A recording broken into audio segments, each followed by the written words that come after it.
ایک عمومی طور پہ ہم یہ دیکھتے ہیں کہ جو مسلمان ہیں ان کو یہ ہوتا ہے کہ جی کسی بھی چیز میں اگر آپ نے اس کو روکنا ہے تو فوراً سے اس پہ حرام کا فتویٰ دینا، اس کو ممنوع قرار دینا، اس کو استعمال کرنے والوں کے بارے میں کوئی ورڈکٹ کرنا۔ مثلا اب ویلنٹائن ڈے ہماری تہذیب یا کلچر کا حصہ نہیں ہے، لیکن کوئی شخص مناتا ہے تو فوراً سے ہم کہتے ہیں بھائی حرام ہے ویلنٹائن ڈے منانا۔ اسی طریقے سے اور جو نئے کچھ کلچرل ایونٹس ہیلووین کے بعض جگہوں پہ آتے ہیں، ہو سکتا ہے وہ ہمیں اچھے بھی نہ لگتے ہوں، لیکن میں پوچھنا چاہ رہا تھا کہ یہ مقصد یہ ہوتا ہے کہ ہم روک لیں لوگوں کو۔ اگر ان کو زیادہ سخت وارننگ دیں گے تو وہ شاید قریب بھی نہ جائیں۔ تو آپ کو لگتا ہے کہ یہ اس طریقے سے جو سختی ہے اس کا کوئی فائدہ ہوتا ہے یا اس کا بھی نقصان ہوتا ہے الٹا؟ دیکھیے، سختی کا کبھی بھی فائدہ نہیں ہوتا، ہمیشہ چیز کو سمجھانا چاہیے۔ اور موجودہ زمانے میں تو یہ اور بھی ضروری ہو گیا ہے کہ آپ اپنے بچوں کو، اپنی نئی نسل کو چیزوں کو سمجھنا اور سمجھانا سکھائیں۔ کسی چیز سے آپ روکنا چاہتے ہیں تو کیوں روکنا چاہتے ہیں؟ کسی چیز کو کرنے کی ترغیب دینا چاہتے ہیں تو کیا وجہ ہے کہ ایسا کرنا چاہتے ہیں؟ ایک زمانہ تھا جب مذہب کو دنیا میں اقتدار حاصل تھا۔ ہولی رومن امپائر کے بعد مسیحی دنیا میں مذہب کو اقتدار حاصل ہو گیا تھا، اور رسول اللہ کے بعد ہماری دنیا میں مذہب کو اقتدار حاصل ہو گیا تھا۔ یہ کم و بیش 1000 سال تک ایسے ہی رہا ہے۔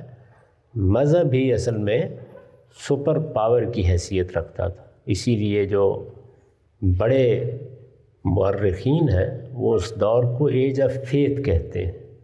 وہ گویا ایک ایمان کا زمانہ تھا۔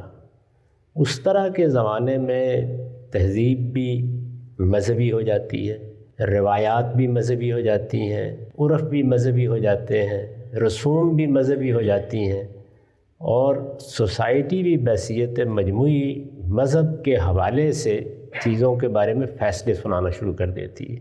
وہ دور گزر گیا۔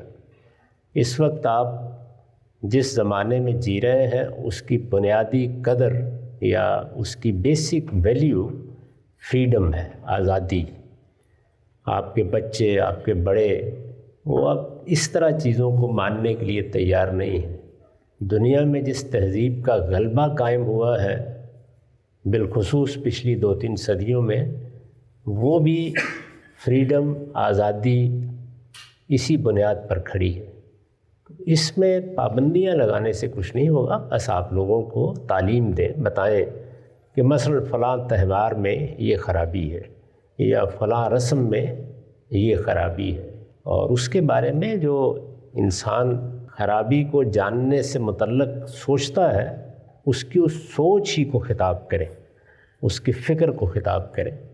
ہمارے دین نے بڑا اس میں قاعدے کا معاملہ کیا ہے، چنانچہ یہ بتا دیا ہے کہ حرمت حلت، یعنی کسی چیز کو مذہبی لحاظ سے حرام قرار دینے کی بنیادیں کیا ہیں وہ بتا دی۔ وہ قرآن مجید میں بڑی وضاحت سے بیان کر دی گئی، بلکہ ایک جگہ گن کر بتا دی گئی۔ وہ جہاں جہاں بھی پائی جائیں گی وہاں ہم کہیں گے کہ یہاں کوئی شرک کی چیز آ گئی ہے، یہاں کوئی لوگوں کے جان مال آبرو کے لیے خطرے کی چیز بن گئی ہے، یہاں کوئی حق تلفی کا مسئلہ پیدا ہو گیا ہے، یہاں کوئی فاحشہ داخل ہو گئی ہے، وہاں لوگوں کو توجہ دلا دینی چاہیے۔ اس کے علاوہ باقی معاملات میں وہی اصول ہے کہ لوگ اپنے نفع نقصان کو خود سمجھتے ہیں۔ دنیاوی نفع نقصان کے فیصلے کرنا یہ مذہب کا کام نہیں۔